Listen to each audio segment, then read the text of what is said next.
Good day, everybody. Welcome to FMA Discussion. This is episode 362, and tonight kicks off the Arnis theme episodes. So tonight I chose to choose Tim Gillett for a number of reasons. One, he hasn't been on the show. Two, I thought it'd be a nice entry point to have somebody that hasn't been on the show. Somebody can give a realistic, objective outlook on Arnis and his experience with it, with no bias. He's kind of low key. You don't see him really in the social media, although he is there, but certainly not in any political aspect. So I thought he'd be the good choice to have here for that, for us taking off here. So tonight he's going to give his lens on his training back then with Arnis. He trained with Remy, but in addition to training with Remy, he also trained with two other folks. Two of which are right here in Connecticut, Frank and Brian Zielinski. So we're going to hear on that, and plus what he thinks on Arnis as a whole, present day, status quo, and all that. So without further ado, we're going to be bringing them up. If you have questions, please let me know. Put them in the comments section. Also, if you're watching, smash that like button and tell us where you're watching from.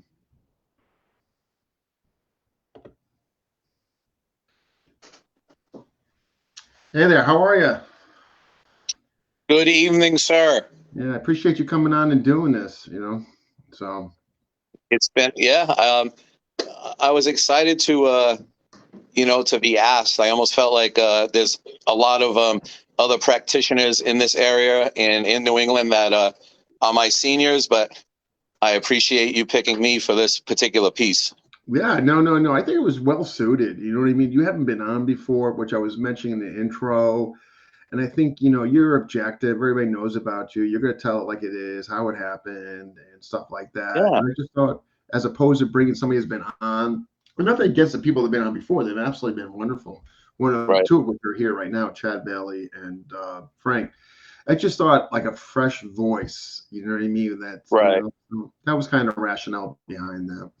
I try to keep a low key. I'm more towards a Mike and May Williams type of format where we kind of do our thing. We enjoy our lives doing modern Arnis and all the various martial arts, and this is what we do for our living. I don't have a real job any longer.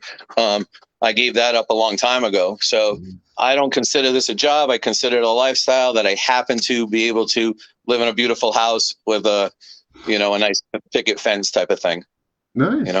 Obviously, you've done things right. So, I heard a saying once that life will teach you everything you need to know as long as you can live it long enough. And I just think that I got older, I got smarter, and I don't make the same mistakes, more than 5 times. Yeah, but I'm trying to wean it down to 4, buddy. Right. So I try my best. But we've been very lucky. I've been very lucky, and I've been very blessed. And like everyone says, that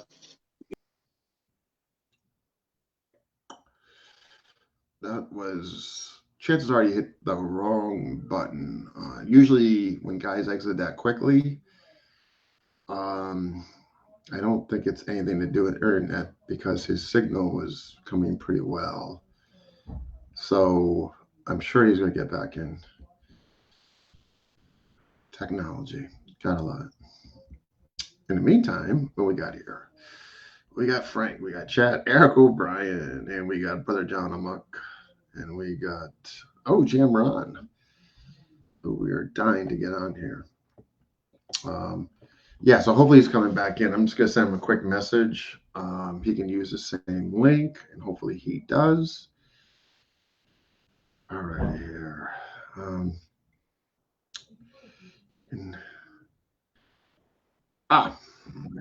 There he is. Phone. Is this better? Oh, man. Sometimes, sometimes it's the stupidest of things. We'll see what happens. This wasn't by any means the first time this has happened on, so don't take it personally. I'm not. Yeah. My hands are above the table. So you gotta be like right. So I haven't touched anything. No. So what I was gonna say before we get into the whole Arnis stuff, what I really wanted to know was just so folks who maybe not know, so your general martial arts background, first part of the question. Second part of the question, what was your first FMA experience? Okay, yeah, that's a good one. I started in Taekwondo. I was one of those kids that I absolutely can't stand. That I like the type of kids I train here. I was in and out, up and down. I was in classes, out of classes. I barely listened to the forms. I was just a terrible, terrible student. And that was my early years from in 1984 till about 1988. I started to get a little more, I guess, responsible as a student when I started more of a Kempo organization. That was Nick Sirio's Kempo. And I met a lot of amazing martial artists at that level. My first look at Filipino martial arts, it's a weird, I saw a Rambo movie that he was doing stick fighting in. I think it was like Rambo 2 or something like that. But I thought to myself, well, that's in Thailand. And you got to remember, I'm young at this point. So when I'm seeing movies, all I see is movies, meaning that my martial art time was my training was Bruce Lee movies, a couple of Van Damme things, a little bit of Seagal, and a whole mess of Chuck Norris. Other than that, maybe some Kill and Kill Again and some Charles Bronson stuff. Maybe some Billy Jack. But that was our training days, We all went to the movies to train, to learn, and then we would go try to repeat all this amazing movie stuff out at the, I guess, like the high school parking lots, And that was our training back then. It wasn't as sophisticated as now, technology and the fact that you can probably get any form, any answers on YouTube baffles my brain, but I didn't have any of that. So all I had was my friends and some local instructors who were crazy, and they were dangerous, and I was afraid of them, so I was afraid to go there. Years later, I made friends with a lot of them, and before they passed away, I was thankful that I was friendly with them. But that was back in the day. We didn't really have anything around here. I lived in Fall River, Massachusetts, and we didn't really have anybody of any that I wasn't afraid of to go see. And that, so that was the beginning of that. So I saw this movie with Rambo, and he was stick fighting. I just found that to be so amazing. And at that point, I figured it was in Thailand, so it wasn't really something I could get my hands on or be part of because no one's doing it around here. And then it's crazy to think, but Jeff Speakman comes out with a movie, and he's, whipping a stick around. And at that point, I'm like, hey, man, this is an American guy. And then thankfully, as years went on, I get to meet Jeff, and I just started my journey with a gentleman named Joe Ribello, or Kempo Joe. And Kempo Joe is my original sensei when it comes to learning modern Arnis. And that's where the train started. And I used to meet at it was the women's YMCA or something like that. And I would meet there, and I had the worst sticks. They were these big dowels because I didn't have much money. Joe didn't require much money. And Kempo Joe was the only guy around here that was doing modern Arnis. And he was getting fragments of it through whether it was video or friends or maybe people that he met along the way. I know that he had some affiliation with Professor V for a short time. I know that he was working with just various Filipino martial artists. So we did a bunch of fragment training, and that's basically how that started. Yeah. And I learned my bonding. I would have never guessed. Yeah. I would have never guessed Kempo Joe. I didn't know what to think. The thing about Kempo Joe is, his story. He came full circle recently, where he had no rank in modern Arnis. He wasn't frequent at the camps. He didn't go to too many of the seminars. I think he went to like 2, 3, 4. The professor liked him. The professor actually did an interview with him later on, more towards the end of professor's life. I think he might have done the last interview with Kempo Joe that the professor has ever done. And, what a friendship that the professor had with everyone, that he would do interviews just, on the cuff, no real preparation. He was just having fun and enjoying talking about what he loved, So we would learn like fragmented pieces. Yeah.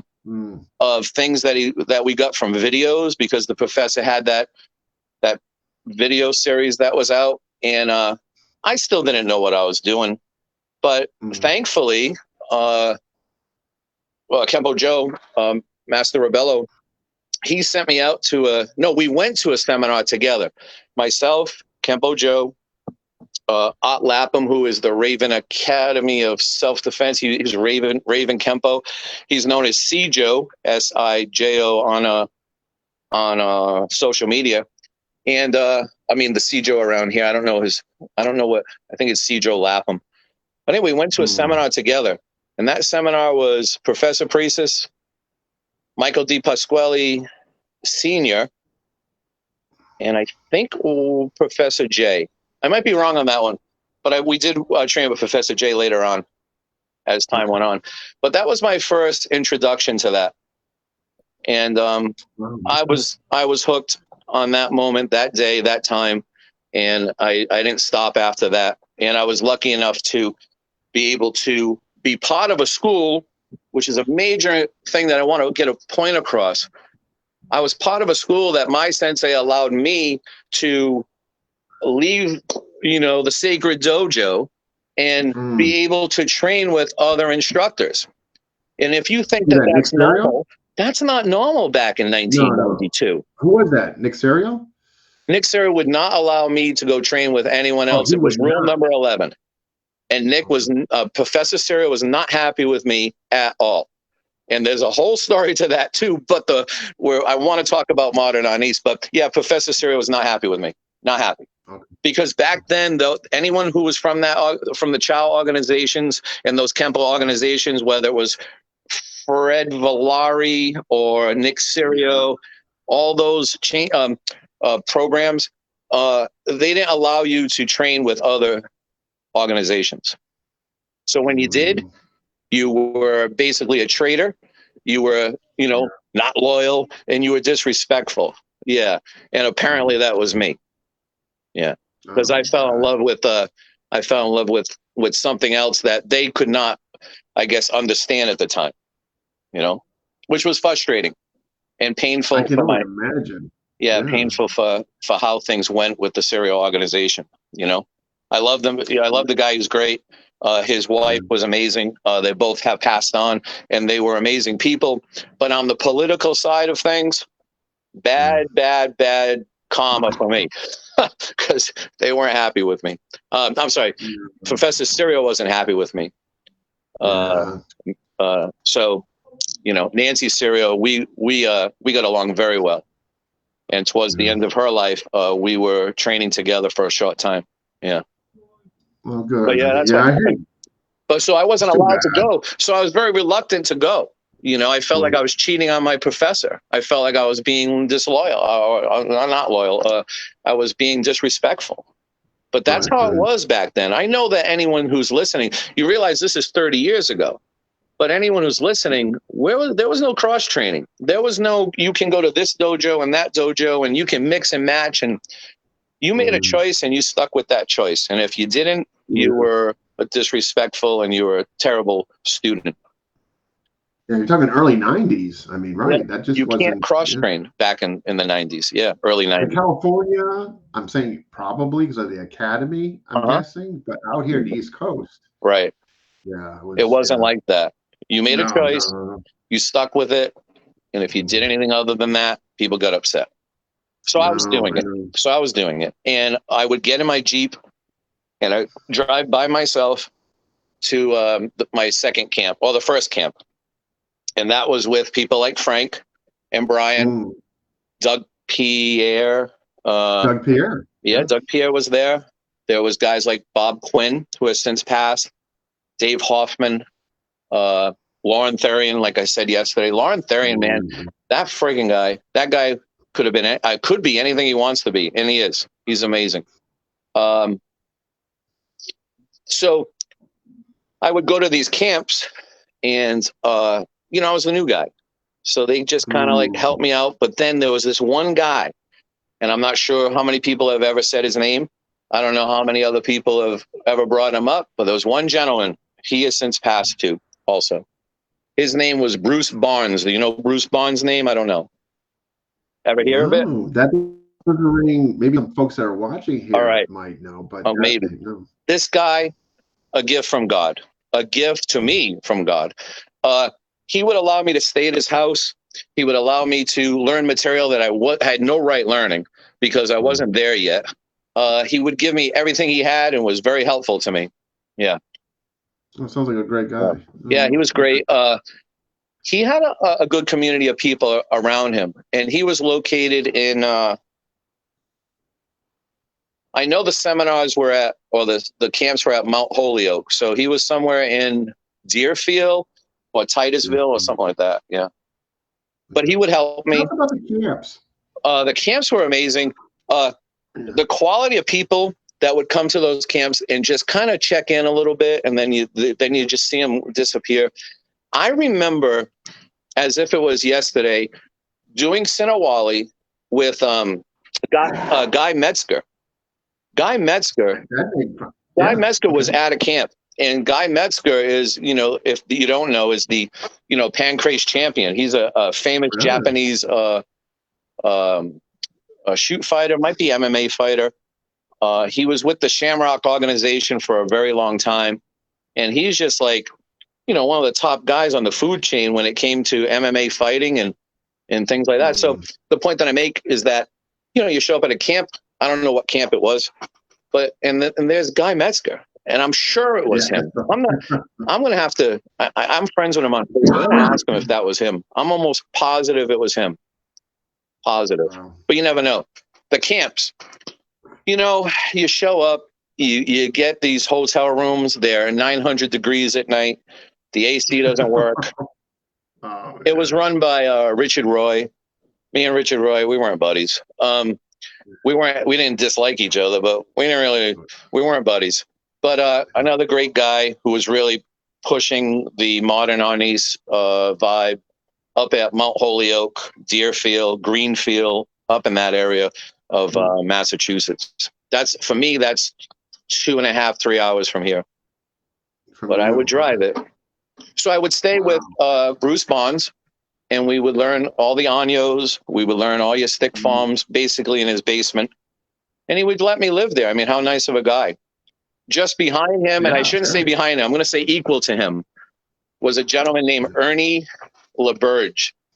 And another great guy who, it seems like these modern Arnis guys, they're more like family than they are, just practitioners of the art, and they don't really care about you. Because Ernie would let me live with him, and he would teach me material.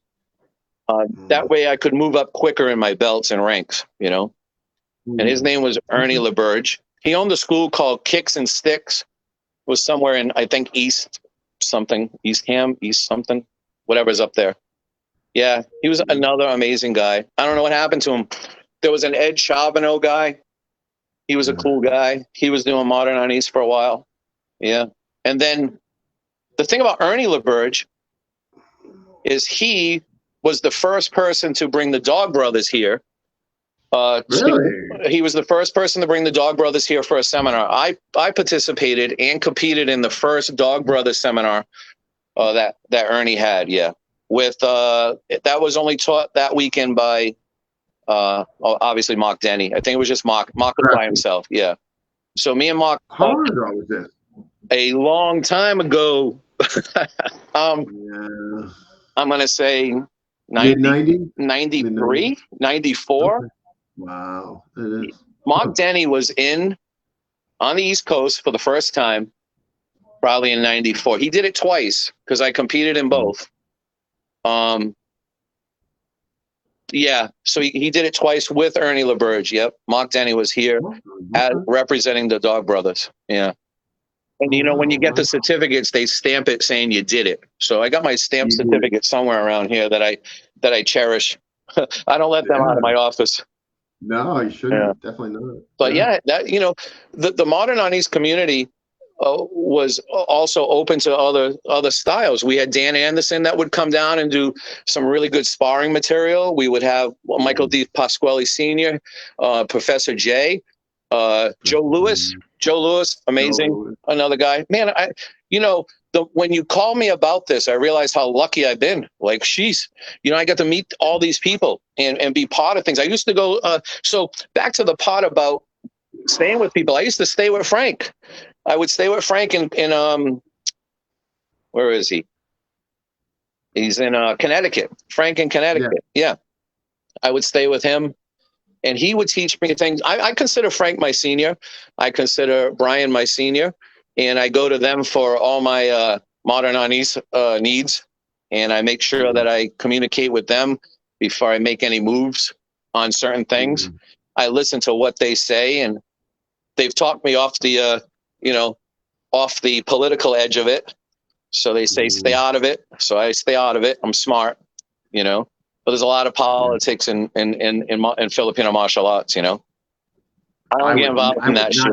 I'm good. You live your lives, be whatever you want to be, right? Be whatever you want to be, So, but these are legit guys. Mike and May Williams. I'm afraid to go see Mike and May Williams because every time I go there, I leave there fat. They feed me. They treat me like family. They're such nice people. Oh, they're just amazing people. Like when you go there, it's an experience. It's not just visiting. They're just great, good people. But these are people these are people that were putting in the time and the effort into FMA because this is their life.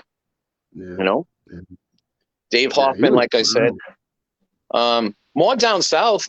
I had a good relationship with like Mark Klein. There was Michael T. Bates who would bring in the professor an awful lot. Michael Bates, I know of. And I went to a lot of those seminars. I've had pig roast with Professor along with Professor J. I've had drinks with Joe Lewis, who would not drink. He only had soda water. And I've been really lucky to be part of, I think what happens is that every time, this is the most important thing I could say for this whole video or this whole interview. This is the most important thing. It's coming right now. You ready for it?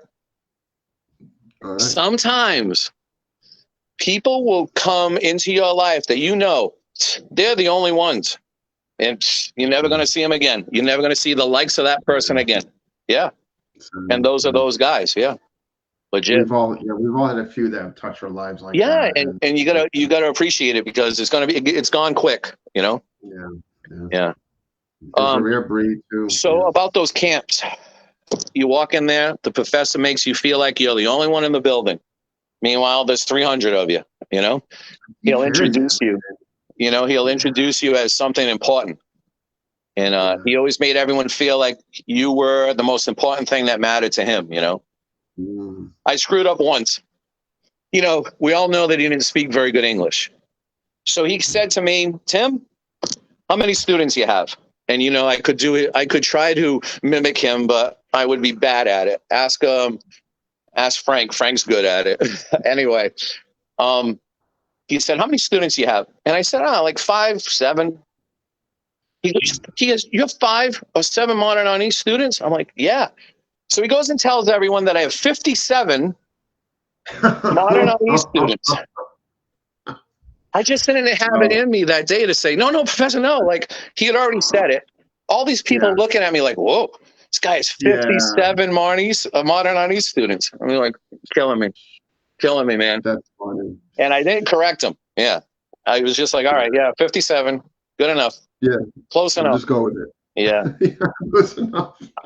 Just go with it. Yeah. All right. 57. Good. I think that if the professor was alive today, the only thing I would ever say to him is that it was 5 or 7, right? Not 57. But yeah, his English was, it was different. I think one night he said to me to watch out for my foot fingers. I swear he said that to me. Instead of saying my toes, he said, watch out for your foot fingers. Yeah, because the stick was dropping. And he said, watch out for your foot fingers. I'm almost sure he said that to me. Yeah. Oh, too funny. But, too funny. Yeah, I mean, the guy's magic. The guy was something we'll never get back. And, I think of the fact that the generation of black belts that were the first generation black belts, I think that we had to go out and get the material, which is nothing like today. I had to get in my truck. I had to pay for gas. I had to get a hotel.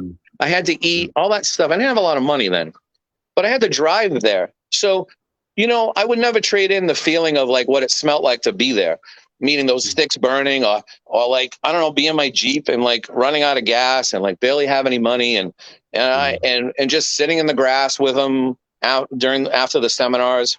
We would go 3, 4, 5 hours in that for those seminars, I'm sure someone must have told you the story where the EMTs came for someone. You ever catch that story? The EMTs came for someone, and they came in to get this guy. This guy froze up, and he looked like he was not doing well. So the EMTs show up. We're in this hot gym. It's like 9,000 degrees. We've been training for hours and hours. And the EMT said to Professor, "How long has this man been training?" And the professor looks at him with all seriousness. He says, "For 3 days." He told the EMT for 3 days. Yeah. And sure enough, the guy was training for 3 days, But yeah, he had I don't know what happened. I forgot. But like I said, 30 years ago is a long time, Yeah. But we're still rocking. Wow.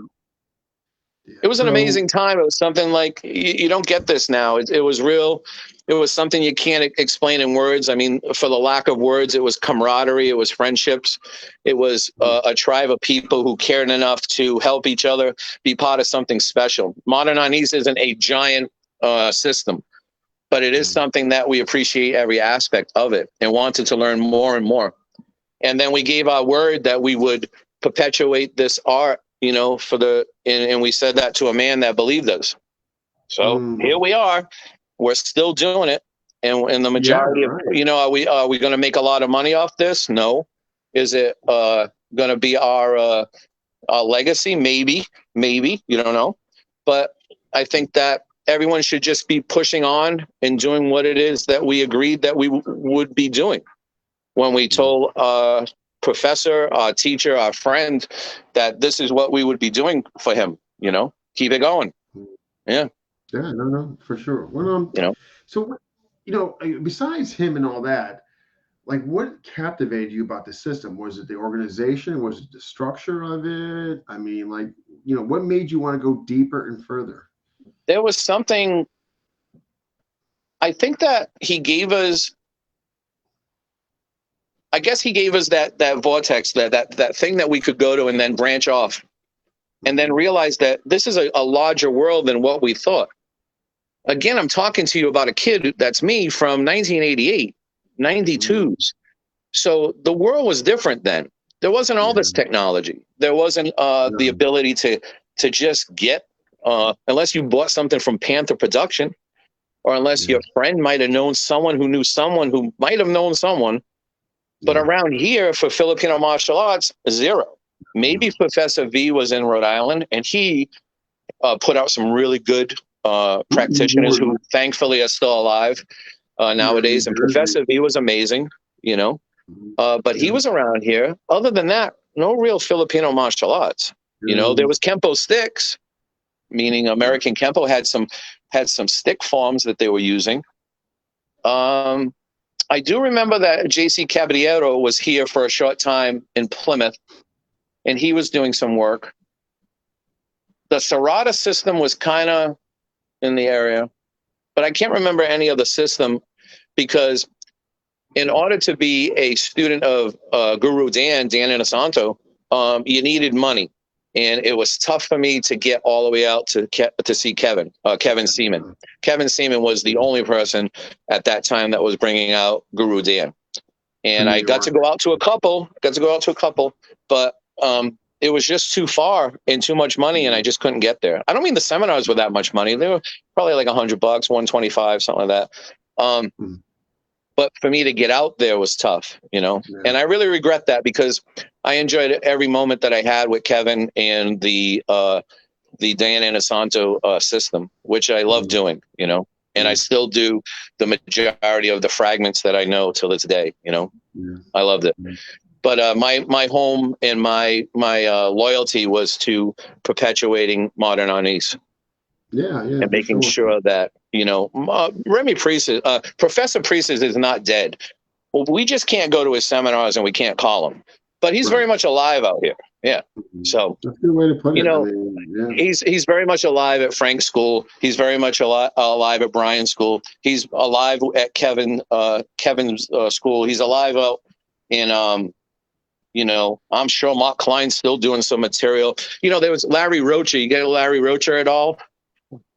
You know that name? No. All right, get these guys on these. Interview these guys. Stop asking me because I'm not the best at this.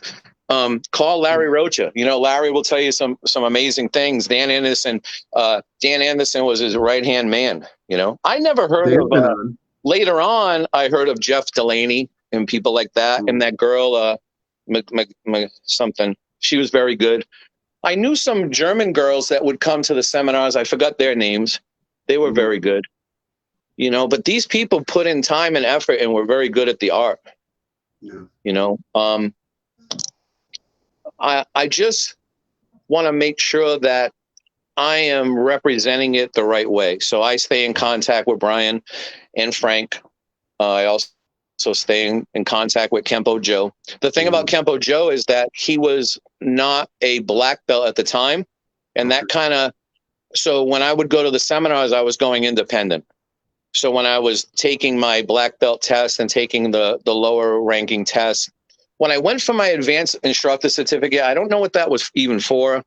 I'm not sure how that came into play. I know I have an advanced instructor certificate around here somewhere. I couldn't put a senior on there. So at that time, I went in as independent. What I'm really proud of is that Kempo Joe, after all these years, think about it, Professor's been gone for a really long time. Kempo Joe just went to see Tim Hartman and is it Tim Hartman? Yeah. He went to see Tim, I believe. And yeah, he did. He went to see Tim and he tested for his black belt. Amazing. Think about that. After all this time, he went and tested for his black belt. And he knew the material. When I watched some of the material, I'm like, the guy knows his stuff. And he deserves his rank. Yeah. So that's kind of full circle for us, Yeah. Amazing. Yeah. So Tim's doing a great job up there. I like what Tim's doing. Tim? I like what Ty's doing. Yeah. Ty, Tim. Yeah, they're spreading. Yeah, Tim. I like what what I really like. I like what's his name? Kelly Warden's doing. Kelly Warden. He's doing some good stuff. Yeah. The Professor, love that guy. I would talk to Professor for hours. I learned more modern Arnis by the pool at some Holiday Inn with the Professor than I did at the seminars. We would work on material together. The Professor was my friend and my instructor, but he was in my mind he was more my friend than my instructor. In his mind, I was more his student than his than his friend. But he had a lot of guys like me, and we would talk personal material with each other and trade off thoughts of things. And I was just so amazed that he would talk to someone like me because I didn't feel even remotely worth even being there because I was just a kid. I didn't know any better. I didn't know how special it was going to turn out. But when he passed away, it seems like the whole system just tanked. Nobody cared about it as much anymore, except the big names that you see now. I mean, something should tell you that it's been this long. And these gentlemen are still doing it.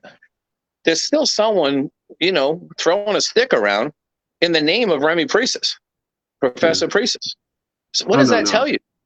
Yeah, just by doing the shows. I mean, I've covered a lot of, like, if I had to count my shows as far as the amount in one particular style or system that I do, I'm thinking modern needs is probably the most. Just by virtue of how wide and spread out it is. I mean, it's when you speaking on that. So I always hear the what questions did you have? I want to answer any questions that you have. Yeah.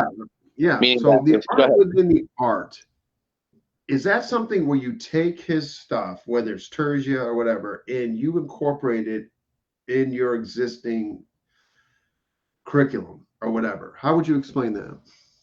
Well, I feel as if you're a fly-by-night guy, meaning that you're just maybe a guy who teaches one class a week and you're not really that committed to it. You're running modern unis. You're going to run out of material soon. I mean, they're going to get sick of whipping a single center Wally around and how fast they can do it.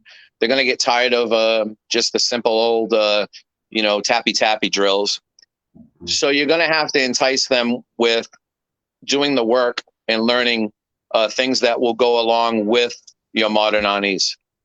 I think that if you're in it for the long run, that's what I'm saying. If you're in it for the long run, you're going to have to incorporate. I feel, which is what I do here, I incorporate a whole plethora of different styles, arts, and abilities that I've seen in FMA, and I apply that as we go along.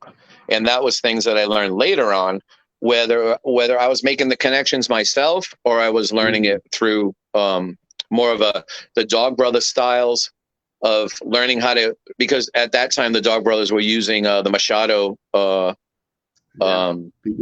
Brazilian Jiu-Jitsu.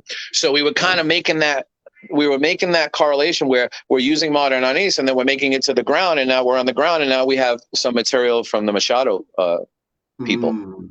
And then of course I was and then I did the work though, and I take a lot of pride in that, and I'm not afraid to say that I did the work. I went there to learn the material. I spent the times with whether it was the days of Tom Sotis and the days of Gould and even the Luque system. I took the time to learn it, whereas the majority of people just want to write down some notes and say, well, they have it in their notebook, they can go to it at any time. And I practice and practice and practice. And that was my number one priority, is to be the best Filipino martial art instructor that I could be.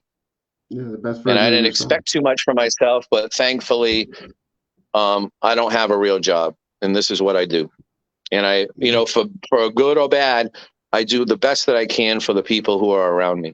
And that's important because, beyond all the politics and all the garbage that you hear about modern unis, Professor Priestis wanted you to, I guess, keep his name, his art, and basically his spirit alive. And if you're not doing that and you're calling it modern unis, you're just a money-making person. That's all you're doing, is you're trying to make money off some fabulous system that you barely put any time into.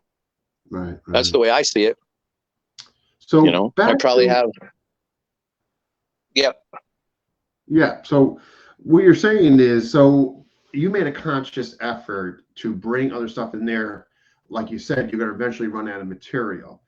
So when he got in all these traditional schools, whether it sounds like they were mostly Kempo schools at the time and all that, were they kind of Taekwondo?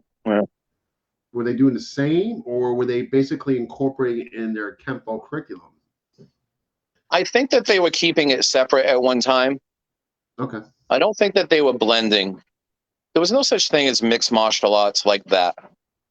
Like you're describing right now, what we know as today is so normal. That wasn't normal back in the day. Everything was kind of kept separate. So you had, you would do your Kempo class, and then after Kempo class, we'll do 15 minutes of modern unis. That's the way they would do it. The Black Belt Club. Yeah, you pay your extra $15, big friggin' deal. They all do it. They still do it today. Whatever. I know the fabulous $15. Yep, I know. I've seen it all. Right? Let's add belts. Let's add new belts. I think another thing is, obviously everyone talks about the professor and the flow. I think the flow is something that also kind of like what you're talking about. You have to flow into, meaning that modern unis would teach you to do a certain aspect of things. Let's say a simple takedown and then some wrist control, and then the guy taps. Well, then what? Meaning that, the tap's going to be enough. Well, that's not necessarily true. Meaning that you have to be a little more aware that you took them down and now that wrist lock's not working. Now what? Mm. I think the now what's are what is important with modern Arnis, and with the superior groundwork that we're now seeing in the United States. Modern Arnis needs to somehow merge between a simple system of groundwork that once you're on the ground, this is what happens, you know? And I know that there's a lot of organizations that are doing that. Yeah. I can't talk highly enough about the people who are keeping it as a curriculum, which I'm not doing. They're keeping it as the strict curriculum. I really appreciate that. And if that's what they're doing, I'm all for it. And I think that's what the professor wanted. I'm not doing that. I don't lie. I don't come on here lying to you. I don't do that. I keep his name alive, and I keep Modern Arnis. I teach 2 Modern Arnis classes a week, and we do our ranking through in Modern Arnis. But I use Frank as my senior, and I believe that me and Frank work together as in the ranking part of that. When students here want to obtain rank, I do that with Frank. Yeah, I got you. I just feel like it's the right thing to do. You know, I'm only a first 1 degree black belt, where Frank is he's probably like 9,000 now. You might as well just, paint Frank in what do you call it, green, because they're like Yoda, you know, and Brian, you know, they're so far into this, and they are the gatekeepers of modern Arnis around this area. You know, meaning into Connecticut, up into Maine, New Hampshire. I'm sure there's some people up there that are still going. I don't spend enough time checking on who's who. Yeah, I don't know. But they're doing it. That way. I just know Tim is upstate New York, and I know he's got people he knows around that area. He's doing a great job too. I'm afraid of his interviews. His interviews are rough. You know, he's a good guy though. I've been on enough of them. He scares me with his interviews. He's like, well, that guy's whatever. I'm like, Tim, relax, right? But yeah, I like the guy. I'll probably, I'll reach out to him again soon. But yeah, he's like, oh, well, I'm like, oh, relax, right? You know what you gotta do? Yeah. You gotta hold your ground. You know what? He's doing the right thing. He is, and he's legit. Like, I remember him, and the professor was, he's my senior too, meaning he's up there. So yeah, he's the real deal. Dan Anderson is the real deal. I can't think of I'm seeing around here. We can talk outside of here. There's a lot of people down south and in Texas and places like that the professor would frequent. He was always on the move. This guy was tough to catch. Ty. Yeah. Yep. Ty is right. Yep. Yeah. Yeah. I'm fans of those guys. They don't even know it, guys like Ty. And Ty's a good guy, man. There was a time. I'm sitting in Tiverton, Rhode Island right now, and there was a seminar once with Professor Priestis about 22 minutes from where I'm sitting right now, back in the day, and it was with Lauren Therian. Yep. And the professor was here, right down the street here, which is strange for me to think that, But back to where I think to answer that question about what was unique about it, you saw the same faces, you saw the same names, and you saw the same people that were showing up year after year after year after year, which is something you have to respect in general, where these guys are putting that much effort, time in their lives for this man who has given us such a special gift. Yeah. That's important. What was your question? Absolutely. Yeah, so I was just saying, I was going to piggyback basically what you're saying. And I'm not saying I'll do this. One thing I did notice, and I think there's nothing wrong with that. I think it's your individual lens and what is important to you, your value system, as far as your growth and what you want to do with any respect of art. I mean, this can go for any, but since we're on the subject matter of modern Arnis, like I see a lot, like, yeah, they just teach what they got. And I think that's great. I do see like you and Chad, though, you guys just, hey, if this can fit in here, if it complements it well and all that, kind of run with it. Well, we're not going to. I'm kind of in that mindset. I want to evolve, Yeah, but let me be clear about something.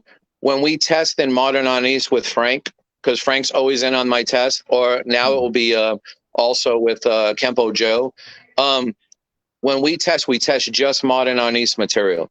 No, I understand that, but I'm talking about the overall personal evolution. Now, I know if you're testing students, right. You keep it. I guess what I mean is, we just do that. It's going to be tough to keep the doors open if you were just doing a modern Arnis curriculum. It's going to be tough to keep students. And it's not my fault. It's not the professor's fault. It's not anyone's fault. No. It's the fault that we're American. We want fast stuff. We want a Big Mac, a large fry, and a black belt, right? Give it all to us right now. Give me it all. I'll just get it at the drive-thru while you're at it, right? We want to supersize it. Yeah, supersize my black belt, would you? I'll have a Big Mac, large fry, and a black belt. And can I get some apple fritters or whatever they are? Yeah, whatever on the side, right? Apple fritters. Wow. You mentioned something interesting yesterday, and this kind of parallels what you just mentioned, far as like it's not his fault and all that. This is a two-part question. One, if he were alive today, do you think he would evolve with other arts, seeing the evolution of other arts? UFC. If he was alive today, this is 30 years plus talking as experience in martial arts. If he was alive today, he'd be the sought out instructor that the whole world would be looking for. And the reason I say that, the reason I say that is because of the way that the world is now. There's not that feeling of you need to stay with one school, one art, one person. You're able to do mixed martial arts. We can all train with everyone. We can get on YouTube. We can buy videos. We can trade information. We can watch seminars that other people have taped somewhere deep in the jungles. We can learn all this material right here at our fingertips, which it makes me sad in some way. And you don't have to particularly go to a certain person to learn it. You can do it on Zoom. You can do it wherever it is that, you're living. And I think that Professor Priestis would be, the biggest thing on top of, all the other, people that we can get material from. I don't think it was the art. I think it was the man. Yeah. It was the man. The man was somebody, and he was caring, and he was someone who made you feel as if you were special to learn something, and that's important. I think that if you can find an instructor who is willing to give you that gift, and it's not about a money making thing, then you've hit the lottery of martial arts, and they're out there. Those gentlemen are out there. No, there's few and far between, but they're out there. And we're losing them. We're losing them fast. We don't realize that we're talking about 30 years ago, where we have some people who are sick and ill right now. I saw some GoFundMes for some people recently, and it scares me because, man, we know them. We think they're in suspended animation, but these people are getting older and dying. Yeah. And so we were lucky to have them when we had them, and we're trying to keep that alive, I guess, in some way. No, I think it's happening. I mean. For several reasons. One, some of the work the guys are doing to perpetuate his art and continue it. Tim, one of the things Tim really harps on is the need to generate black belts to continue and perpetuate. That's what Professor wanted. Someone like Tim or Frank or like I said, Doug Pierre's and the Mark Kleins and the Michael T. Bates and all those people that I mentioned earlier, and I try to mention as many as I could. There's more out there. They know what the professor wanted. Dan Anderson, he knows what the professor wanted. Dan Anderson is really pushing that too. He knows what the professor wanted from us. So it's an injustice if you're not doing what he asked. And he's asking you to make more black belts. I can get a kid in here right now who's 10 years old, and he knows the name Professor Remy Priestis. Yeah. That's important. Without that, you're going to you're going to lose that lineage. You're going to lose that, and we'll just, 30 years from now, we'll be saying, we'll be talking about modern Arnis like it was what we now know as like the ninjas or something, ninja movies, right? Yeah. Because, nothing for nothing in my area, they're knocking down churches and they're putting up dispensaries in the same freaking spot. I mean, I'm not against the whole dispensary thing. Not against old, CBC or whatever they do. I don't do that. But I'm not against it. But you're knocking down churches and building dispensaries. What does that tell you? Nobody goes to church anymore. Nobody has a religion. Nobody has some type of feeling of knocking them down, right? Of community. Yeah, you don't have a feeling of community. I grew up Roman Catholic. I still believe in the old ways. I believe that those old ways are just their ways of telling me, be a good person. Be a good person when no one's watching. And that's what martial arts should be telling you. Because these people, I don't want to misrepresent anyone. Why would I want to be some, I guess, drug dealer or whatever and representing, Professor Priestus, Professor J? And why would I waste my time? I think that's another thing. A part of that answer for you is because we spend so much time and effort to learn this material. Why would we not? Why would we ever give that up in our life? Yeah. Exactly. I can tell you like a real quick story, and then I'll let you ask your next question. I used to collect Bruce Springsteen songs. So I go to all the flea markets. I drive out to all the record stores. I go to the vinyl place and I collect. I wanted those rare songs. I wanted the songs that the majority of the world hasn't heard. And I would go down and buy tapes and save money and collect cans and all that shit just so I could get some Springsteen tapes.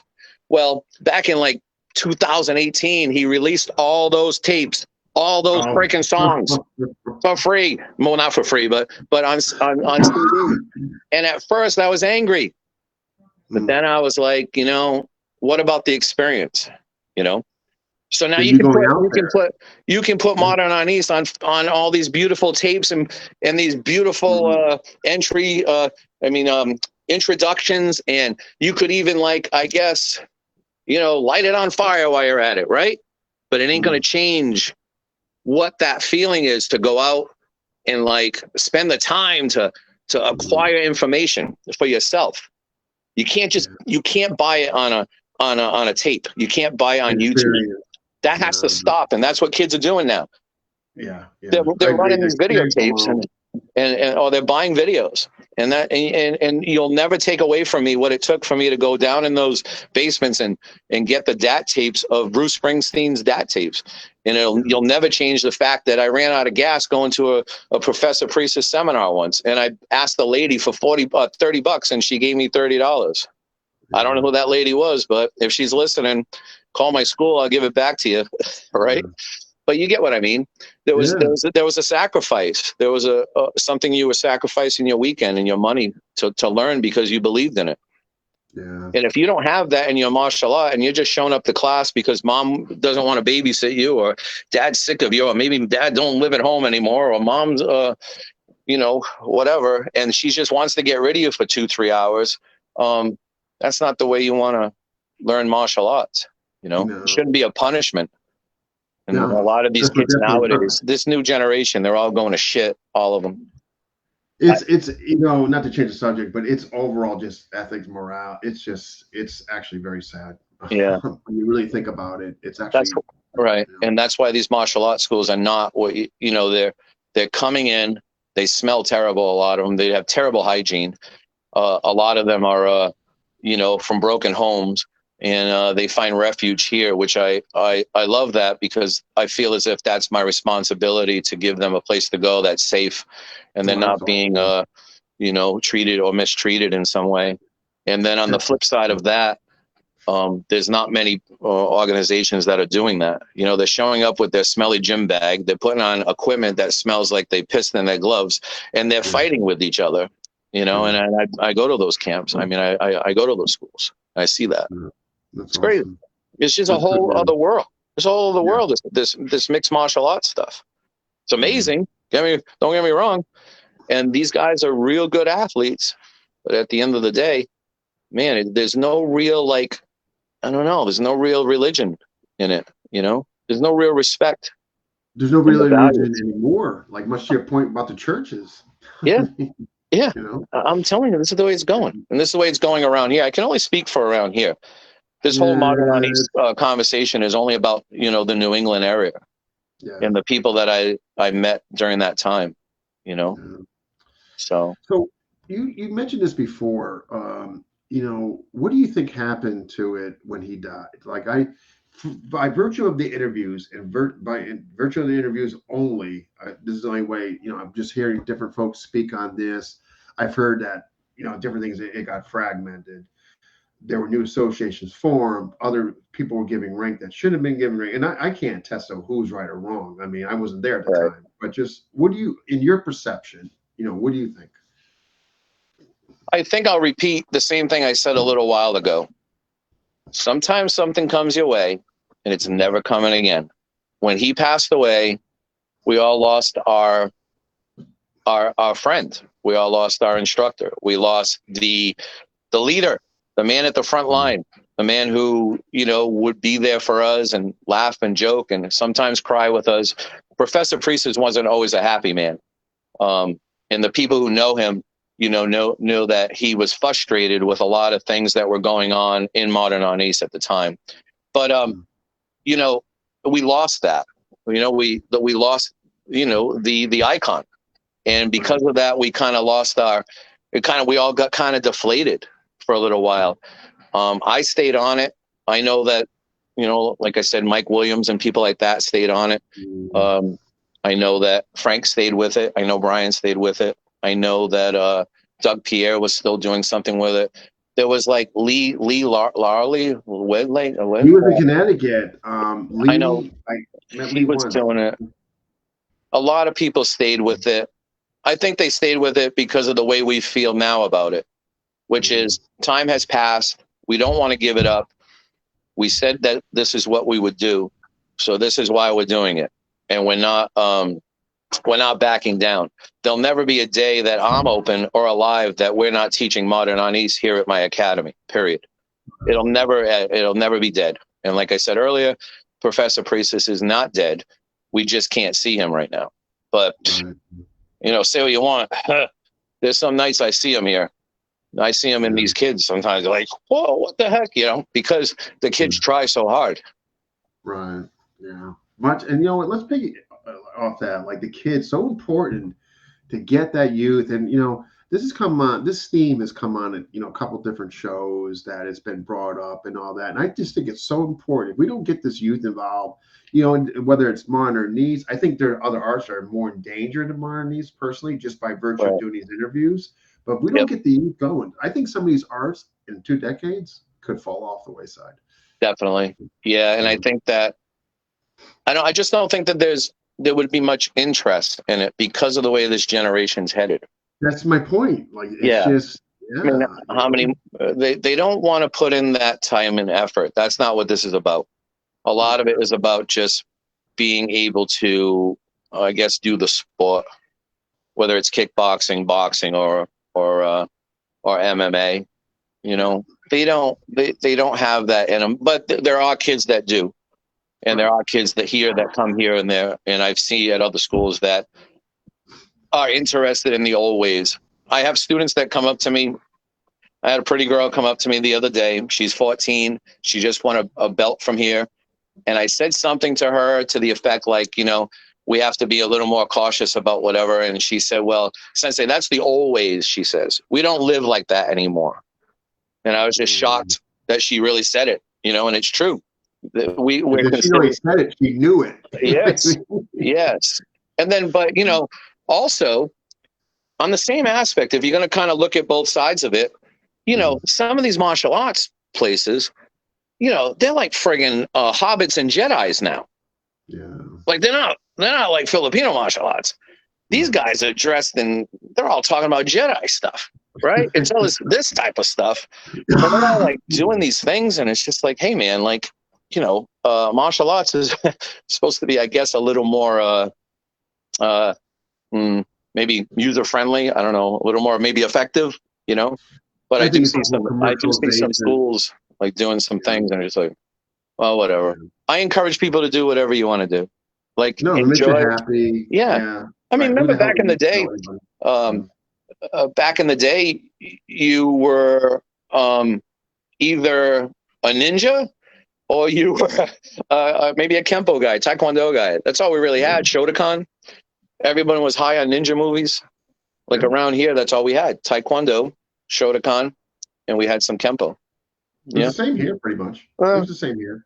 It didn't do much. I mean, it was all good, and it was something that we found interesting, and we did. But a lot of it was a bunch of shenanigans that we didn't really need, but we did it anyway. Yeah. We didn't set the path. You know what I mean? Set the tone, the interest. Yeah. I mean, it kind of taught you. I always felt that my teachers on whatever level, they always just taught me to be a good person. Don't be a shitbag. Don't be someone who's I guess plotting against others or something, or using a martial art in a bad way. Yeah. Nowadays, though, the problem is that there's Luke Skywalker and there's Darth Vader, and there's fucking kids that want to be Darth Vader. Yeah. Haven't you learned? Don't you watch it? Don't be Darth Vader. They all want to be Darth Vader. Yeah. They don't care. They don't care about the what could happen. It's the craziest thing.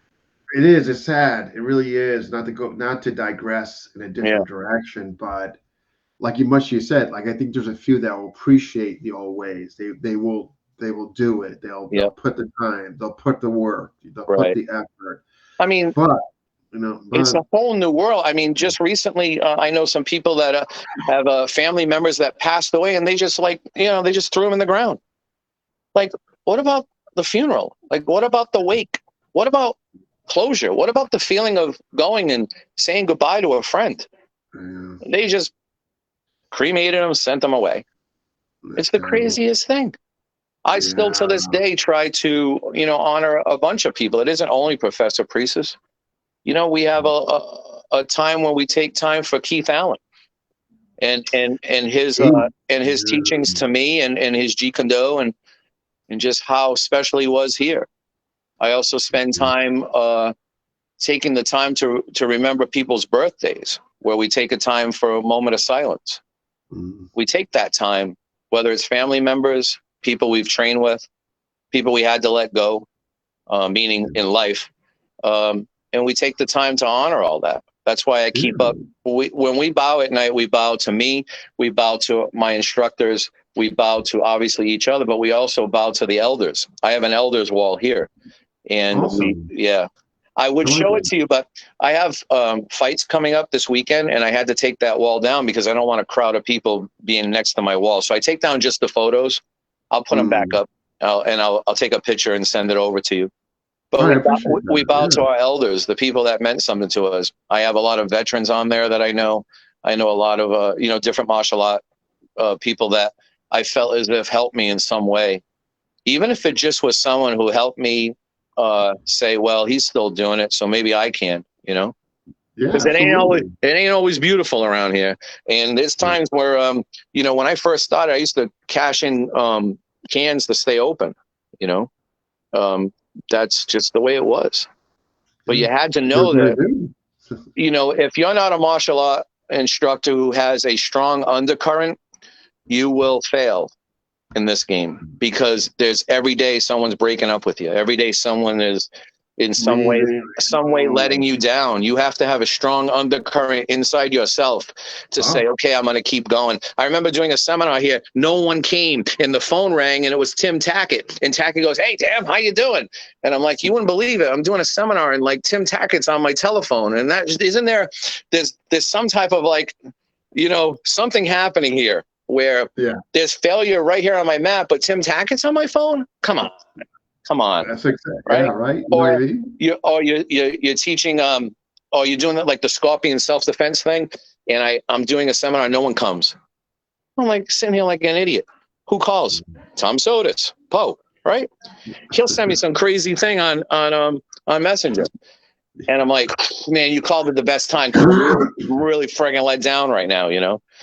And he'll call and he'll say something totally bizarre, all right? Or John Kupis, John will call me, just checking in. The phone will ring. These guys just check in on you. That's a family. That's a community of people. John Kupis? John will just show up. John, I don't even know he's like, for instance, we did a seminar recently and John showed up. He was supposed to be doing something with his glass doors. But anyway, son at his house. Anyway, he showed up. And like, I tell you right now, if your Filipino martial arts works on John, it'll work on anybody, right? So just having You don't him need here, to come in. That guy you is, know what I mean? man. Yeah, yeah. That Holy guy is crap. I just tell you, buddy, man. another guy, asked me. right? Another guy you're never going to see again. You're not going to find someone like him again. No. And People he's ask over me, there with man. Wally Ambrose. They're good people. They're working really hard. Yeah. Oh, I just talked to Man. Guru Steve Perrin today. I talked to him on the phone. Oh, he's an old one, right? He's still going. Yeah, he's still going. We talked today. You know, I consider those people family, and I consider those people I would never want to let go. You know, No, that's part of it. You know, when you meet guys like that, they're not a dime a dozen. Like one guy asked me, "Hey, of all the interviews you do, like who are the two people that you would be like the most, like you would just not want to have to get in a fight with them with weapons, like you just don't want to do it?" And I said, Dave Gould. David Gould and John. Dave Gould. I already know you're going to say Dave Gould, right? But David Gould and John, man, and Big John, yeah, yeah. Trust me, I know. Yeah, I told John. I asked John once. I said, "Please do not tell people you're coming to my seminar. Thank you," because people won't come. They don't want to. They don't want to be. You know, like they don't want to be your partner for the day. The whole room comes this way. I partner up with them. I want that failure. That's what I do. Yeah, you walk out of there. We went to another special moment. Me and John went to doing with Taki Kamara, one of his last seminars here in this area with at Rafi Dadarian School, and that's another guy, Rafi. Mr. Dadarian. Sorry. Hey, he's keeping it going. You know, Filipino martial arts is strong over there. Yeah. But anyway, we went to the seminar and I teamed up with John, and it took me 3 or 4 days to recover. Yeah. Oh man. Yeah, just real tired and beat up. You know, nothing where I was injured. I was just hurt. There's a difference between injured and hurt. I was hurt. Yeah, not injured. No, he's another guy. He's in it. You know, Poe is. Tom Sotis is just. He's in it to win it. You know, and he's done all the dirty work. I tell my kids here, I've done all the dirty work for you. Just please take what I have. You know, because thankfully you don't have to do it because you won't. The majority of them won't. No, he's another treasure. Yeah, for sure. I got another question for you. Yeah, good. Okay, so if he were alive today, do you think he'd be happy with the overall, in a general sense? You can give specifics if you want. Do you think he'd be happy with the modern East community? Absolutely. Yeah. You know, he didn't really ask for too much. He just said, here's a gift. We're giving it to you. Make it your own. And, spend the time and effort to spread it across, into the world. That's all he really wanted. So I believe he would be very happy with the quality of people who are doing it still to this day. But so I don't want to say age, I want to say time frame. The time frame of people who learn the art between 80 and into 92, 95, somewhere in those areas, 96 maybe. Those are the people that's when I believe it was at its highest. Those people were the people who were really putting in the time and effort to make this thing happen. And if you notice, those same people are still doing it till this day. That's huge. That's a good sign, right? Yeah, that's a good sign. Because remember, there was a breakdown between now, 2023, maybe after he passed, maybe around 2012, no one's talking about modern Arnis, but guys like me and you and, the majority of people I mentioned. We were keeping it going, and now it's starting to come full circle. People want it. People are craving it, and there's people who are loving it and doing it. Good. And I believe that it's also doing this. It's also making you explore things like Professor V's material, because there's still people doing it here in Rhode Island. They're very good at it. It's making you explore Dog Brother material. It's making you explore, Guru Dan Inosanto material. It's making you get out and learn more about Johnny LaCasa, or you spend time listening to the stories of Luke, or even Paul Vunak and what Vunak's still doing. God bless him, still doing. I know he's out there somewhere doing it, These guys are doing Filipino martial arts. There's this guy running around. I don't know him. Maybe you know him, and I'm sure that you do. Paulo Rubo. What's his name? Paulo Rubio. This guy's off the hook, right? Like, you watch him and he's just like a big fan. I don't know the guy. I watch him. I'm like, wow, this guy's like the real deal. He's spending the time. He's taking the time. He's putting in the effort. He's learning. I'm watching him do material. Go, I don't even know that. I don't know what that is, right? And he's very good at it. And I'm sure there's other groups out there. I'm just saying what I see. This is me talking. I'm sure there's better. Not better, because the guy's off the hook. I'm sure there's guys also doing it, But that guy, I like to meet that guy someday. If you're out there, I'll listen to you, because he's on point, and he's sincere about it. You ever watch his videos? No, we're actually quite friendly. He's been on the show a few times. Yeah, he's sincere about it, Yeah. And I really watch. So I think Modern Arnis is making you explore other arts too, like other treasures. Some of the other treasures around here. I don't know. Burton Richardson. The man is the legend, he came here once, and I'm like, I can't even believe you're in my building. Never mind alive. In my building. This guy's in my building. Shocking. That was pre-COVID. That was you and John. Yeah. It's just amazing. Some people just have the it factor, right? These guys have the it factor. I didn't have that. I would walk in a room. You didn't even know I was there. I'm in a training session. You don't even know I was there back in the day. But they had it. There was something about them. There was something about them that God gave them. They were a gift from God. And we were lucky enough to have a moment with it, Yeah. And I think I encourage people to find an instructor who cares about the generation, first generation, second generation, 12, whatever. Find someone who knows the material, right? And then explore it for yourself. It's not like people are hiding it. It's all over YouTube. It's all over Facebook. Just explore it for yourself. Explore the possibilities, and get into Filipino martial arts. Yeah, no, it's not like you can't find it. Yeah. Another question. Upon conclusion of these episodes, like, I don't know how it's going to be. I mean, there could be 6 or 7, this being the first one. But upon conclusion of this series, what would you like to happen as far as improvements within the Arnis community? Well, I feel as if people are already on the right track. Okay. I believe that now more than ever, it's becoming more and more popular. I think everyone should just steer the course, stay true to your art, stay true to what the professor wanted from you, and give it the best, I guess, version of you that you can be while you're representing not just yourself, but the professor. And I think that it's going to be fine, just like the professor said. It'll be fine as long as you're staying true. Okay. And stop trying to get off on your own little thing. Just, stick to it, man. And just don't give up.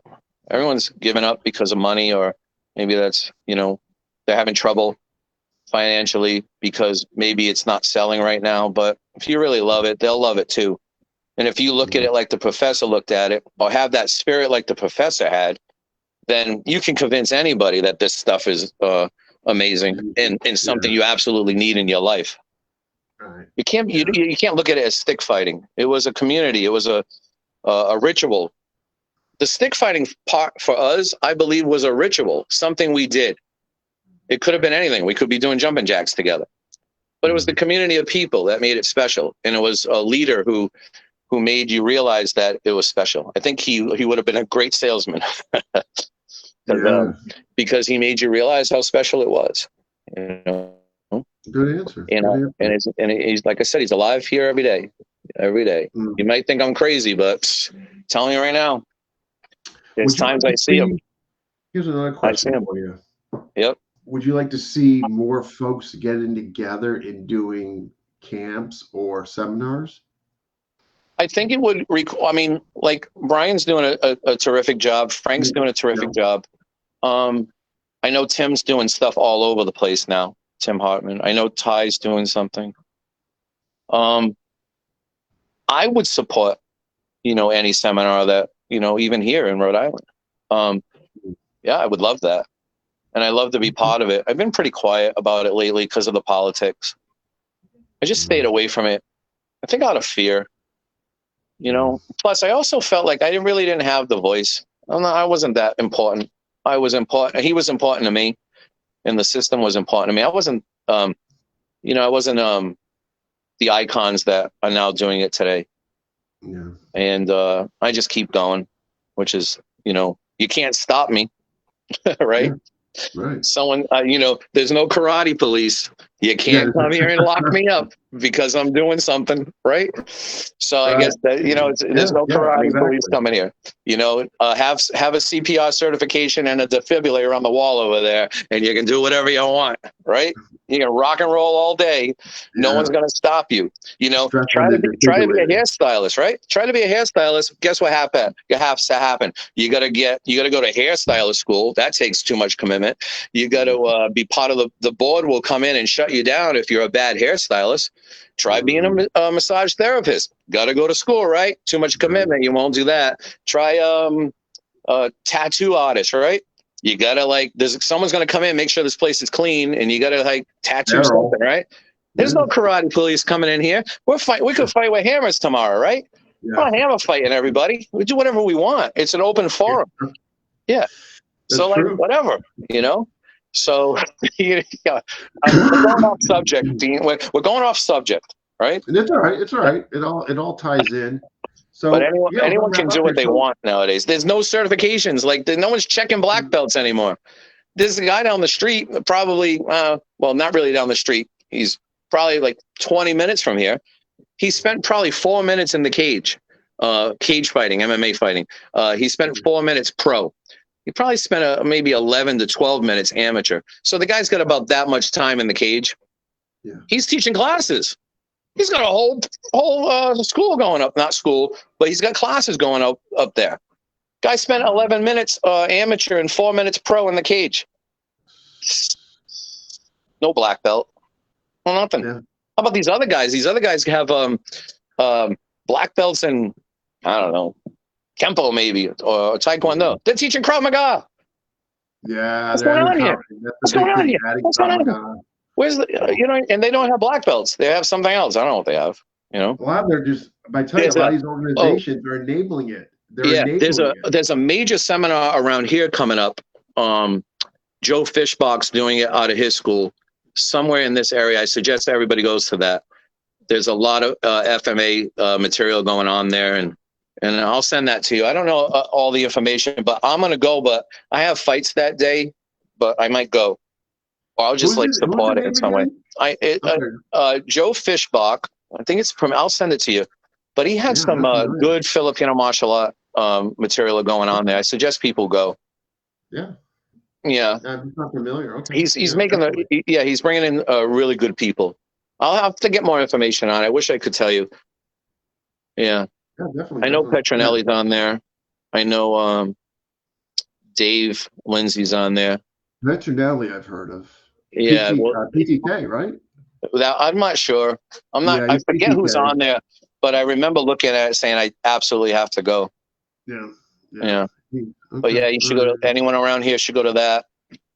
Tom Soda, Sensei, Poe, he's doing a bunch of Filipino martial arts, AMOC material. He'll be here on February 18th. You can't miss that guy. You're crazy if you do. Connecticut this weekend, actually. Oh, yeah. Is he with you? No, I had him last week. I do want to have him again. I had him last spring, and I'm due to another icon. Yeah, for sure. So that's something to see. I can't think of anyone else around here who's doing Filipino martial arts. I mean, as seminars and something special happening right now. But yeah, check out that Fishbach one. Yeah. Yeah, definitely. Yeah, definitely. I would definitely. So, all right, there's future goals for yourself in school. So, what are your goals? I'm just gonna keep doing what I'm doing. Yeah. I don't expect too much. I have a certain level that I try to stay to. I don't like getting stressed out, so I stick to one thing. I Mm. worked in the prison for years, and I left there because I didn't want to be stressed out. So I'm Oh, not I going to didn't know run up. you went there. Oh Oh, yeah, I wow. was on the tag team for 10 years. I was on the move teams, tag teams. I've been to Oh, I had no riots. idea. I'm sorry, Oh, really? disturbances. I've been to a lot of riots. I've been to a lot of disturbances. I've been stabbed, thrown downstairs, broke some bones. You know, the weird thing is that I got into prison, and at that time, if you were an MMA guy, they didn't know anything about MMA. So if I got hurt at work, I wasn't allowed to go on workers' comp because I was doing such a extreme sport. There was another guy doing skydiving, same thing. If he couldn't go Same out, thing. Okay. Okay. because if you hurt your knee or whatever at work, you could have hurt it skydiving. But yeah, Gotcha. that's how much they were so like. I guess they didn't understand what MMA was, Mm-hmm. so I wasn't able to go out on any workers' comp or anything like that. I never really got hurt like that bad anyway. But yeah, Interesting. I worked for the maximum security prison tactical team, which was over in Norfolk and Walpole, Massachusetts, and it was a Oh, you state. were Walpole, the We were state state, max? yeah. So it was Cedar Junction, yeah. I didn't work there primarily. I worked for their tactical team, Gotcha. Yeah. and I Walpole. started out at a place called Bay State Correctional Center. But you know, it was state. You know, it wasn't the babysitting. It was No, state, state. and State. Yeah. it was tough. Yeah. But I left that career, and you know, I did martial arts basically full time at that point. Yeah. I was doing Yeah. some other jobs. I was working at some halfway houses for kids. I actually worked for a car dealership, not selling cars. I was doing kind of like service work, Mm. you know. Um, you know, that's another thing. I had a job since I was little. Since I was 11, I had a paper route. These kids Yeah. nowadays, Same here. 25 years old, they don't have jobs yet. That was my first thing with paper that Yeah, I worked for construction. Yeah. you say, "Oh, big deal, it was paper." Well, you still had to Yeah. go. You had to get money orders. You still had to make sure your money was correct. You had to put all your quarters in the sleeves. You know, the whole thing, right? And there was a Yeah, responsibility. absolutely. If it's raining, too bad. If it's They didn't deliver snowing, too bad. themselves. You Yeah. had to put the paper out. That was your Yeah. responsibility. Half these 100%. kids, they don't have jobs anymore. They don't even want to work. For the Craziest thing. ambition. Yeah, Yeah. for real, for You real. know.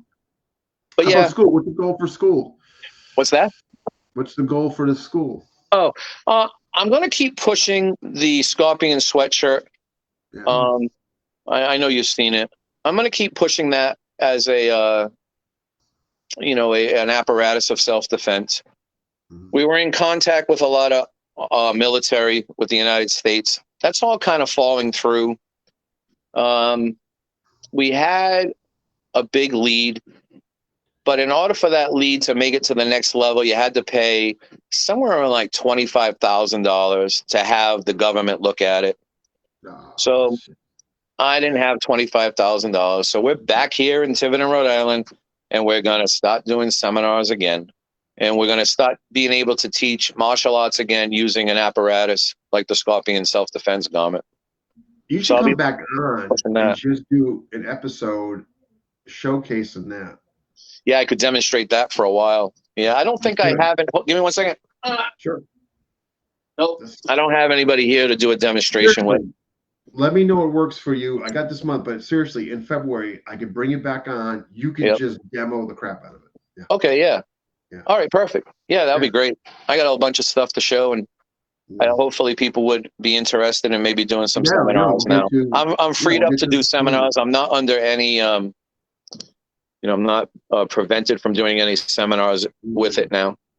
We were trying to keep it. You know, the thing about a lot of these organizations meaning the ones that want to spend a lot of money on it, they want it exclusively for their organization, which is great. And if the money was right, it would be great, but money's not right.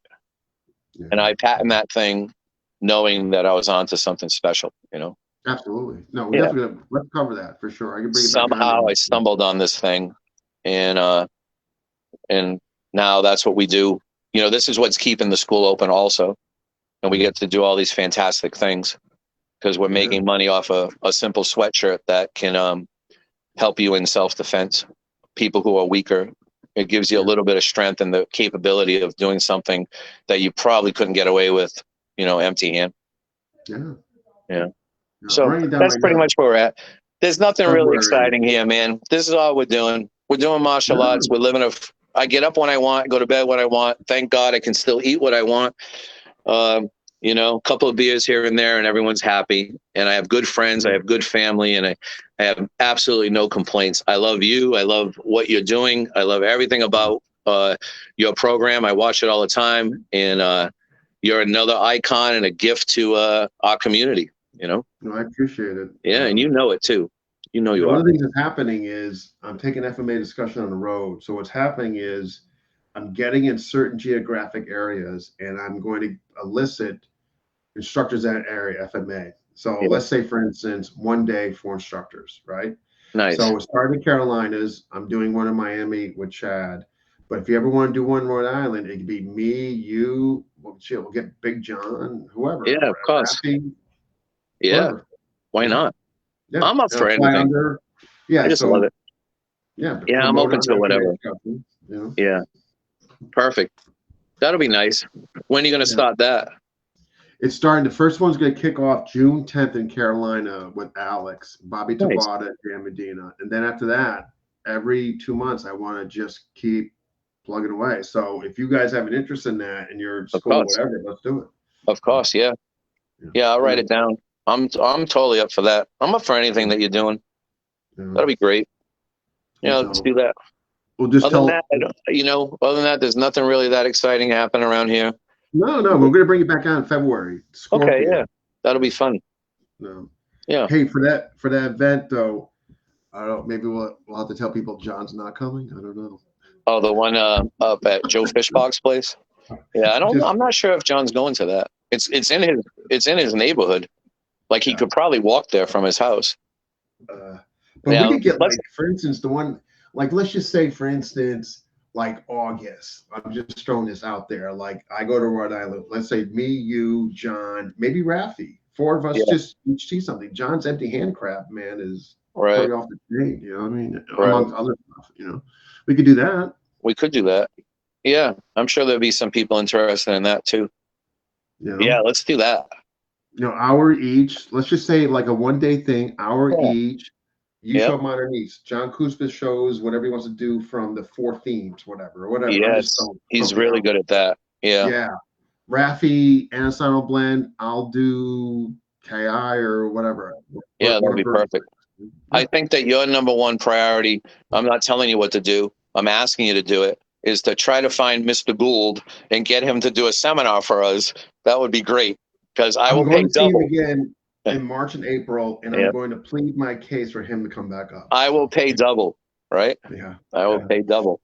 I'm going to submit my body for a science experiment. My hand, I should say my right hand, actually. Yeah, right. Yeah, I think it'd be great to have him in some of it. I love to see that again. That's the stuff I get up for.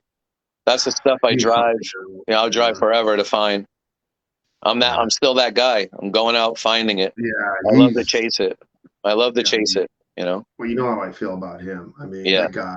There's things he does. I'm just like, how? I tell you that. I don't know. I think I said it yesterday. The guys were fighting in the cage, and one of my Lameco forearm protectors is signed by him.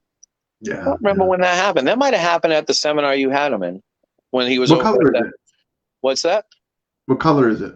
It's a light blue, but it's really old. I was gonna say, I think it had to be before then because it could have been. But if you have light blue, those were pretty old. Yeah, it's funny how I just learned that I probably have like a bunch of Inosanto books here. Some of them are signed, says Tim, best of luck or whatever, and the books are like $200. Oh yeah. Like what? Try here. You know what I think? Try to find Edgar. Freaking John Kousmis found them cheap. Edgar's books. Edgar Street books. I think I have them in storage somewhere. I think I have them in storage. I don't know where. Yeah, Those are tough to find. They're worth money.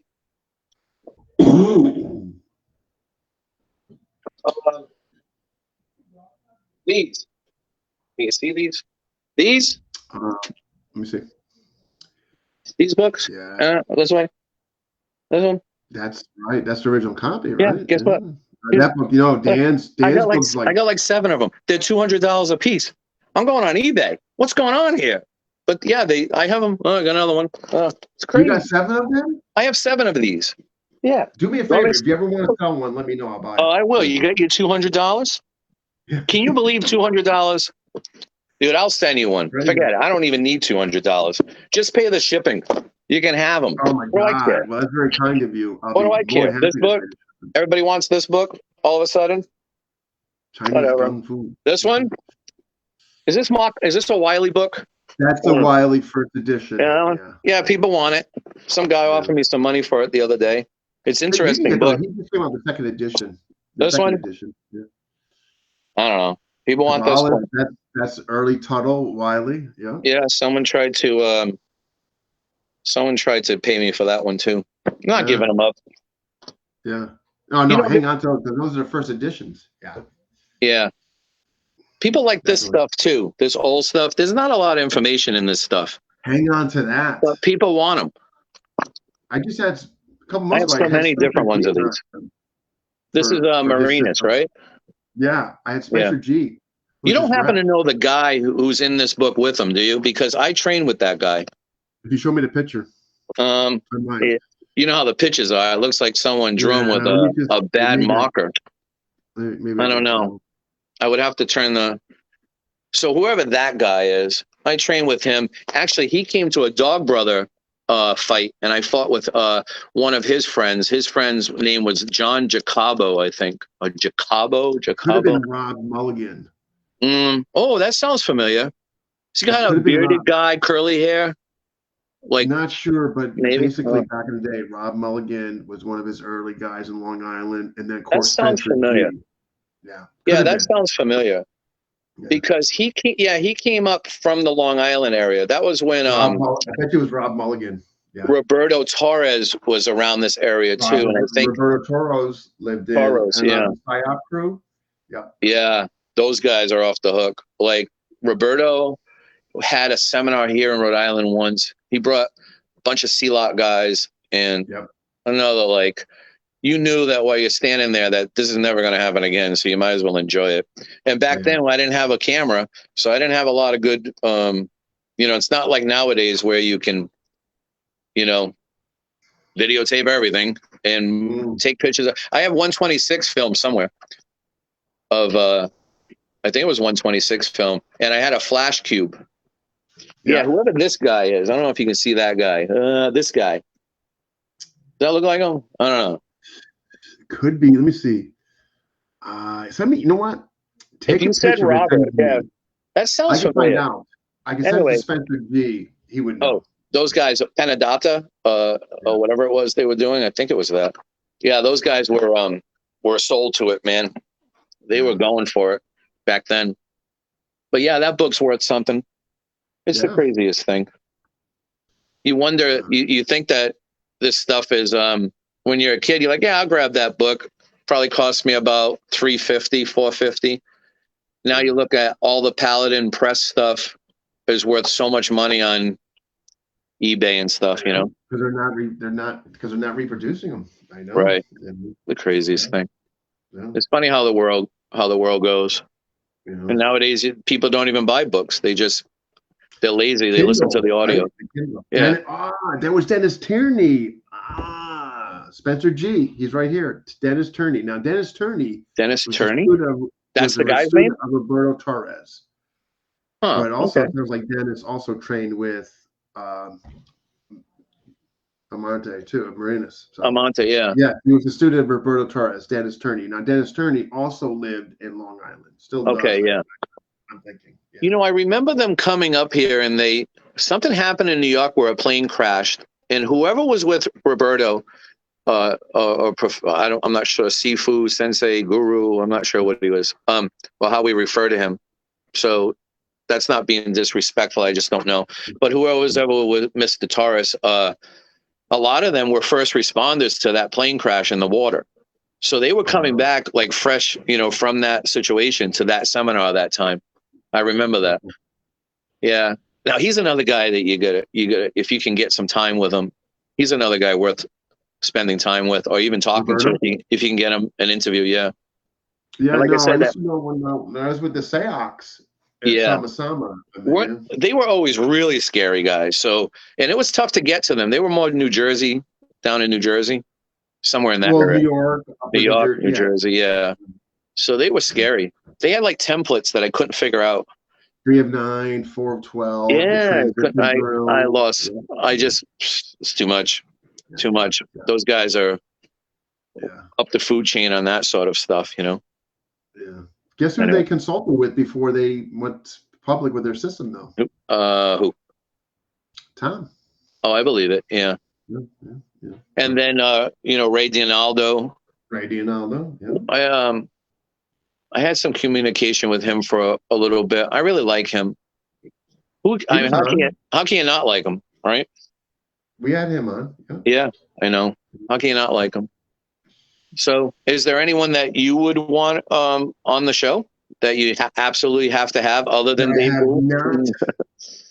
We pretty much, there's a few that we haven't, like, I guess we'll quote unquote big name. So we're in the works of getting Nene on, and I'm hoping that happens. Dortal. I train with him on a seminar basis. I have some old film of him. Yeah. So that's in the works.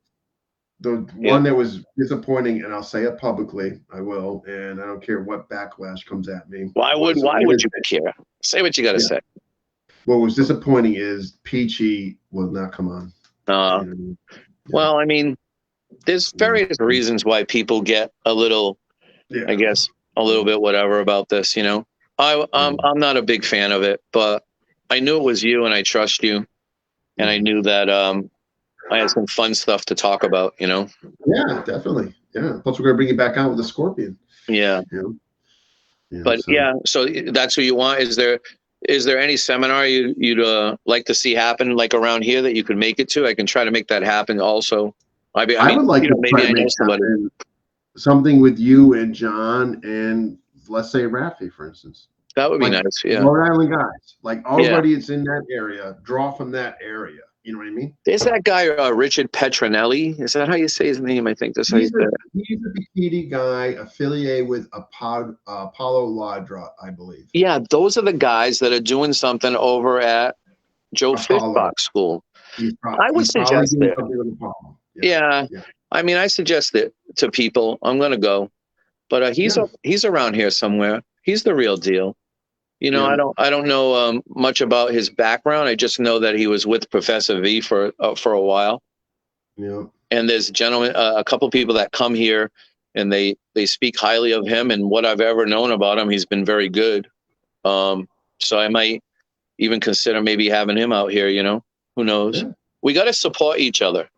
I think we're letting people, like, when you can help people and you don't, that kind of makes you an asshole. You know what I mean? Like, if I can help people, which I have the ability to do, then I'll have them out for seminars, Yeah. They just have to, I have more than enough room. Yeah. No, I know. Well, I mean, I'm going to make it happen because I think that just shows character, right? That shows people's character, their integrity. Yeah. But I'm willing to host any seminar for people who are reputable. So anybody wants to come out to Rhode Island, I have enough room, and I have the patience to do it. I still have patience to do it in some way, Yeah. So, definitely. It'll happen. It'll happen because FMA discussions going on the road. The first test spot to be Carolina. I can't see it not going well, and I'm just going to keep doing it. So, and it'll be different styles coming together, and it's going to happen. Perfect. I'll make it happen. Well, if you say it's going to happen, it's going to happen. That's usually your MO. Yeah. So you're making it happen. Big John showing his 4 themes. Yeah. Right. And try to survive it. Yeah. You could be his training partner. Yeah, thanks. Well, it's a sacrifice. Yeah. So, all Hey right, I'm gonna man, go. this I'm has gonna been go beat great. up some. I'm gonna go beat up some little kids. That's what I tell people. Here, go be with some little kids, but look I out for got some little February. kids. All right. I'm going to bring you on February. I just Scorpio. want you to, yeah, I want anybody out there to know I watch all these episodes. I'm real quiet. I don't say much, but I'm a fan of a lot of people you have on there, and I'm not afraid to say it. And I encourage them to reach out to us over here in Rhode Island and form a nice, a camaraderie and, a common, I guess, common goals for each other, and I'm willing to support, a lot of those people out there. Definitely. So Yeah. use me, please. Please use my place. No, Use me. I'll be in touch. We'll get it going. We'll get it going for we'll get in touch. Yeah. All right. Yeah. Well, thank you very much. And no, thank you for doing this. I appreciate it. Yeah. Yeah, we'll reconvene at a later date, and we'll for New Year's, I wish everyone health, always health, health and not money, always health. Don't wish for money. Money's not going to help you. 100%, man. All right. Yeah. All right. But all right. Thank you very much. And thanks peace for doing to you. It was a great opening episode for the theme, so I appreciate you doing it. And I'll be in touch. I got for that book, if you don't mind. I'll send it over. Yeah, it's a little ripped up. There's a couple of spots. I'll find you a good one. These just happen to be the one in my office. I got to look around. Oh no, this one's not ripped. Actually, my copy's ripped. Your copy will be nice. Yeah, this is a nice one. I also have the posters too. You can't have those, but I have the old posters. I don't know where they went. They're around here somewhere. Yeah, these. A lot of people. I'm gonna end up knocking everything over and looking like a fool at the end of this. But that's all right. What you got there? These old school. Oh, they're upside down. Hold on. These are the old school black belt. Look at that. Guru Dan Inosanto put these out back in the day. That's one. Here's another one. People offered me some good money for this. Oh my God, those posters? These are posters that, explain the strikes and the angles, and it looks like a little bit of forms down there. See it? No, those they offer me money for these. Those are definitely these are the ones that, So if my office gets robbed over the next, 24 hours, we all know why, right? We all know why. Right. And we know who it is. It's one of those people watching. That's it. Anyway, that was fun. Thank you again. All right, man. Well, and let's make something happen in the future. No, it's definitely going to happen. Matter of fact, I'm going to message you after this. I know you guys want to get to your kids, but I have an idea before August we can do. Okay. I'm gonna send you a message. Yeah. Perfect. Okay. All right. Good night, everybody. All right. Gillette's Martial Arts. We're in Tiverton, Rhode Island, 70 Shove Street. My email address is GILMAA because we're original martial arts school. So it's GILMAA at AOL.com because I'm old. It's AOL.com. And, you can reach me there. Awesome. All right. Peace. Good night. Sir. God bless. I'll be in touch. God bless. Good night. All right. Thanks. Bye. That was awesome. So that wraps up 362. Great opening theme episode from Modern Niece. Yeah, that went well. I'm glad I picked him. I'm glad I went with my instinct. Who is next? Let me see here. We got a couple folks who are coming on. Miguel Ruby, FMA. He sells gear and all that. He's coming on. We got Mark Hollick. He's coming on. And I just got to figure out who, when, and who's first. But also, I'm just looking at this about Lubas. Yeah. So I'm hoping probably over the weekend there'll be another one. Yeah. So anyway, but folks, if you haven't, you're watching this, and if you have not already subscribed to FMA Discussion, please do so. All the money that we receive from the channel goes to charity. You'll be helping us help people. You will be helping people. And keep a lookout for that FMA discussion. Quick bits. Anybody can do them. You send a 2 to 5 minute video with a profile pic for thumbnail. We post it on the channel. People get to see your content. Okay. And there's also something bigger to be coming down the line about this too. So if you do it, please do. I mean, it could suit you. It could really benefit you down the line. So all you need to do is you can send me Facebook Messenger or me email. And again, people get to see you. All right. So Quick Bits, check those out. We pin them on FMA discussion as well, along with the future episodes and what have you. Check out the FMA tour. It's going to happen. And it's, and I think it's going to do well. And it's going to be so inclusive of everybody in different styles. So I think it's really going to be a good thing. All right, folks, thanks for watching, and I'll see you next time.